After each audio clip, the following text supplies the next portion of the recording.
Hi friends, this is ఆర్పి. ఈ వీడియోలో మండేకి Nifty, bank Nifty levels, దాంతోపాటుగా కొన్ని స్టాక్స్కి మనం టెక్నికల్ లెవెల్స్ చూద్దాం. అదేవిధంగా స్టాక్ ఫ్యూచర్స్ యాక్టివిటీ ఎలా ఉంది, ఏ స్టాక్స్లో షార్టింగ్ ఎక్కువగా జరుగుతుంది, ఏ స్టాక్స్లో లాంగ్స్ బిల్డ్ అవుతున్నాయి, ఇవన్నీ కూడా ఈ వీడియోలో డిస్కస్ చేద్దాం. సో ఓవరాల్గా మార్కెట్ మూమెంటం పాజిటివ్గా ఉంది. మనం గత వీడియోస్లో కూడా అనుకున్నాం మూమెంటం పాజిటివ్ ఉంది. మన కీ లెవెల్ అనేది మనకి చాలా ఇంపార్టెంట్ లెవెల్ లాగా తీసుకోవచ్చు. మన కీ లెవెల్ వచ్చి 24,280. సో ఈ లెవెల్ కన్నా పైన ఉన్నంత వరకు కూడా మనకి ఏం ప్రాబ్లం లేదు, బై అండ్ డిప్స్ మోడ్లోనే ఉండొచ్చు. ఇప్పుడు మనకి టెక్నికల్ లెవెల్స్ చూస్తే మనకి మంచి సపోర్ట్ 24,550, ఇది 50 డేస్ సింపుల్ మూవింగ్ యావరేజ్. దానికన్నా కిందకు వస్తే 24,370 నెక్స్ట్ సపోర్ట్ లాగా ఉంటుంది. అండ్ 24,280 మన కీ లెవెల్. ఈ మూడు సపోర్ట్ పాయింట్స్ లాగా తీసుకోవచ్చు. హైయర్ లెవెల్లో రెసిస్టెన్స్ పాయింట్స్ దగ్గరికి వచ్చేసరికి previous day high first resistance లాగా ఉంటుంది, ఇది 24,860. నెక్స్ట్ 25,066, తర్వాత 25,180. ఇవి రెసిస్టెన్స్ పాయింట్స్. సో ఓవరాల్గా పాజిటివ్ బయాస్తో మనం ట్రేడ్ చేసుకోవచ్చు. నిఫ్టీ ఆప్షన్స్లో ట్రేడ్ చేసే వాళ్ళు 24,500 కాల్ ఆప్షన్ని మన మానిటర్లో పెట్టుకొని మొమెంటం వైజ్గా ఏదైనా డౌన్ టిక్ వస్తే దాంట్లో ఒక లాంగ్ ఎంట్రీ కోసం ప్లాన్ చేసుకోవచ్చు. అదే ఆప్షన్స్లో ట్రేడ్ చేసేటప్పుడు తప్పకుండా ఆప్షన్ క్యాలిక్యులేటర్ యూజ్ చేయాలి. ఏదైతే ఆప్షన్ క్యాలిక్యులేటర్ ఉంటుందో అది మొమెంటం వైజ్గా మన పాయింట్స్ని బట్టి ఎంత ప్రీమియం మూవ్ అవుతుంది అనేది మనకి ముందే తెలుస్తుంది. తెలిసినప్పుడు దాని రూల్స్ ప్రకారం ఒక స్ట్రిక్ట్ స్టాప్ లాస్ మెయింటైన్ చేస్తూ మనం ఆప్షన్స్లో ట్రేడ్ చేసుకోవాలి. లేకపోతే ఏమవుతుందంటే ఆప్షన్స్లో చాలాసార్లు మనకి నష్టాలు వచ్చే అవకాశాలు ఉంటాయి. ప్రాపర్గా ఆప్షన్స్లో మీరు నేర్చుకోవాలనుకుంటే మా వాట్సాప్ నెంబర్ని కాంటాక్ట్ చేయొచ్చు. ప్యూర్ ఆప్షన్స్ గురించి క్లాసెస్ కండక్ట్ చేయడం జరుగుతుంది. అదేవిధంగా 100 డేస్ మెంటర్షిప్ ప్రోగ్రామ్ కూడా ఉంది. ఈ ప్రోగ్రామ్స్ అన్నిటి గురించి తెలుసుకోవాలనుకుంటే మీరు వాట్సాప్ నెంబర్ ద్వారా కాంటాక్ట్ చేయొచ్చు. ఇప్పుడు నెక్స్ట్ బ్యాంక్ నిఫ్టీ లెవెల్స్ చూద్దాం. ఇది bank Nifty daily candle stick chart. మన కీ లెవెల్లో పెద్ద మార్పు లేదు, 52,190 ఇది కీ లెవెల్. వీక్లీ పివట్ కూడా అక్కడే ఉంది, కాకపోతే మనకి మండేకి వీక్లీ పివట్ మారిపోతుంది. వీక్ అయిపోయింది ఫ్రైడేతోని, వీక్లీ పివట్ లెవెల్ మారుతుంది. ఇప్పుడు ఇమీడియట్ సపోర్ట్ తీసుకుంటే 52,800 ఇమీడియట్ సపోర్ట్ లాగా ఉంటుంది. సో 53,000, దాని తర్వాత 52,800 ఇవి రెండు సపోర్ట్ పాయింట్స్ లాగా ఉంటాయి. హైయర్ లెవెల్లో 54,000, తర్వాత 54,350 ఇవి రెండు రెసిస్టెన్స్ పాయింట్స్ లాగా ఉంటాయి. బ్యాంక్ నిఫ్టీలో కూడా ఏదైనా ఆపర్చునిటీ అంటే ఏదైనా డిప్ వస్తే మాత్రం మనకి మంచి బయింగ్ ఆపర్చునిటీ లాగా తీసుకోవచ్చు. లాస్ట్ ట్రేడింగ్ డే రోజు కూడా ఒక ఇంట్రాడే డౌన్ టీక్ వచ్చినప్పుడు మనకి మంచి బయింగ్ ఆపర్చునిటీ వచ్చింది, దాన్ని మనం ఎన్కాష్ చేసుకోవచ్చు. నెక్స్ట్ మనం స్టాక్ ఫ్యూచర్స్ యాక్టివిటీ ఒకసారి చెక్ చేసుకుందాం. స్టాక్ ఫ్యూచర్స్లో లాంగ్స్ ఎక్కువగా బిల్డ్ అవుతున్న స్టాక్స్ అంటే ఓపెన్ ఇంట్రెస్ట్ బాగా పెరుగుతూ దాంతోపాటుగా ప్రైస్ పెరిగిన స్టాక్స్ తీసుకుంటే SJVN ఫస్ట్లో ఉంది టాప్లో. దాని తర్వాత Metropolis, HFCL, JSL, Delhivery, Angel one, Policy Bazaar, Paytm, JSW Energy, Yes Bank, Jubilant Food Works, Supreme Industries, CG Power ఇవన్నీ కూడా ఓపెన్ ఇంట్రెస్ట్ మోర్ దెన్ 10% పెరిగిన స్టాక్స్.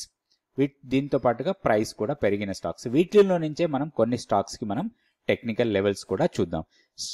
స్టాక్స్లో షార్ట్స్ బిల్డ్ అవుతున్న స్టాక్స్ కూడా ఒకసారి లిస్ట్ చూద్దాం. సో షార్ట్స్ బిల్డ్ అవుతున్న స్టాక్స్లో అంటే ఓపెన్ ఇంట్రెస్ట్ బాగా పెరుగుతూ ప్రైస్ డౌన్ అయిన స్టాక్స్ ఇవి. క్యామ్స్ ఇది 3.4% ప్రైస్ డ్రాప్ అయి ఓపెన్ ఇంట్రెస్ట్ బాగా పెరిగింది. అదేవిధంగా Can Fin Homes, DMart, Indian Bank, ATGL, Sonacoms, Adani Green, TI India, KPIT Technologies, AU Bank, HDFC Life, Bank of India, Poonawalla వీటన్నిటిలో కూడా ఓపెన్ ఇంట్రెస్ట్ పెరుగుతూ ప్రైస్ డ్రాప్ అవుతుంది. వీటిలో కొంత షార్ట్ బిల్డప్ జరుగుతూ ఉంది. ఈ స్టాక్స్లో మనం కొంచెం కాషియస్ అప్రోచ్లో ఉండాలి. ఇప్పుడు మనం 2-3 స్టాక్స్కి టెక్నికల్గా లెవెల్స్ చూద్దాం. మనం ఇందాక అనుకున్న లాంగ్స్ ఎక్కువగా బిల్డ్ అవుతున్న స్టాక్స్ తీసుకొని వాటికి టెక్నికల్ లెవెల్స్ చూసుకుందాం. దాని ప్రకారం మనం ఒక లాంగ్ ఎంట్రీ కోసం ప్లాన్ చేసుకోవచ్చు. ఈ స్టాక్ వచ్చి SJVN లో లాస్ట్ ట్రేడింగ్ డే రోజు ఒక డీసెంట్ బ్రేక్అవుట్ చూసాం. ఇది హైయర్ లెవెల్ వెళ్ళడానికి ఎక్కువ అవకాశాలు ఉన్నాయి. ఇప్పుడు 120 దగ్గర క్లోజ్ అయింది. సో మనకి ఇంపార్టెంట్ లెవెల్ దగ్గరే క్లోజ్ అయిందని చెప్పుకోవచ్చు. దీంట్లో ఒక స్ట్రాంగ్ మొమెంటం రావచ్చు. ఈ స్టాక్ని మనం మానిటర్ చేసి దీన్ని లెవెల్స్ ప్రకారం మనం ట్రేడ్ చేసుకోవచ్చు. ఇప్పుడు 120 మనకి క్లోజింగ్ ప్రైస్, ఇక్కడే మనకి ఒక చిన్న టెక్నికల్ రెసిస్టెన్స్, దానికన్నా పైన క్లోజ్ అయింది. అండ్ మొమెంటం వైజ్గా స్ట్రాంగ్ మొమెంటం కనపడుతుంది. అండ్ ఫ్యూచర్స్ డేటాలో స్ట్రాంగ్ ఓపెన్ ఇంట్రెస్ట్ కనపడుతుంది. 3% ప్రైస్ పెరిగి 61% ఓపెన్ ఇంట్రెస్ట్ పెరిగింది. సో ఇది హైయర్ లెవెల్కి వెళ్ళడానికి ఎక్కువ అవకాశాలు ఉన్నాయి అనుకోవచ్చు మనం. సో ఇప్పుడు హైయర్ లెవెల్లో మనకి రెసిస్టెన్స్ పాయింట్ చూస్తే 128 రూపీస్ 50 పైసా దగ్గర 200 డేస్ సింపుల్ మూవింగ్ యావరేజ్ ఉంది. అక్కడి వరకు వెళ్ళడానికి ఎక్కువ అవకాశాలు ఉన్నాయి. ప్రీవియస్గా ఇక్కడ ఒక చిన్న గ్యాప్ ఏరియా ఉంది, ఆ గ్యాప్ ఏరియాని ఫిల్ చేయొచ్చు. సో దీంట్లో ఒక లాంగ్ ఎంట్రీకి ప్లాన్ చేయొచ్చు. 112 కన్నా కింద మన స్టాప్ లాస్ ఉండాలి. ఏదైనా ఇంట్రాడే డౌన్ టిక్ వస్తే దాన్ని ఆపర్చునిటీగా తీసుకొని లాంగ్ ఎంట్రీకి ప్లాన్ చేసుకోవచ్చు. 112 కన్నా కింద మన స్టాప్ లాస్ పెట్టుకొని 128 నుంచి 130 రూపీస్ మధ్యలో ప్రాఫిట్ బుక్ చేసుకోవచ్చు. ఇది SJVN. Next Metropolis health. ఇది Metropolis health. So last trading day రోజు exactly 50 days simple moving average దగ్గర క్లోజ్ అయింది. సో ఇప్పుడు దాన్ని బ్రేక్అవుట్ కోసం చూడాలి మనం. 2135 క్లోజింగ్ ప్రైస్. ఇక్కడ నుంచి ఒక 15-20 రూపీస్ హయ్యర్ సైడ్లో మనకి 50 డే సింపుల్ మూవింగ్ యావరేజ్ వస్తుంది. సో 2160 కన్నా పైన సస్టైనబుల్గా ఉంటే మాత్రం దీంట్లో ఒక లాంగ్ ఎంట్రీకి ప్లాన్ చేసుకోవచ్చు ఒక చిన్న స్టాప్ లాస్తో. సో 2160 మన ఎంట్రీ ప్రైస్ అయితే 2120 ఆర్ 2100 మన స్టాప్ లాస్ లాగా పెట్టుకొని హయ్యర్ లెవెల్లో రెసిస్టెన్స్ పాయింట్స్ కొంచెం దూరంగా ఉన్నాయి. ఎందుకంటే ఈ బ్రేక్అవుట్ ఇచ్చిందంటే మాత్రం నెక్స్ట్ స్వింగ్ అయ్యి వెళ్ళడానికి ఎక్కువ అవకాశాలు ఉంటాయి టెక్నికల్గా.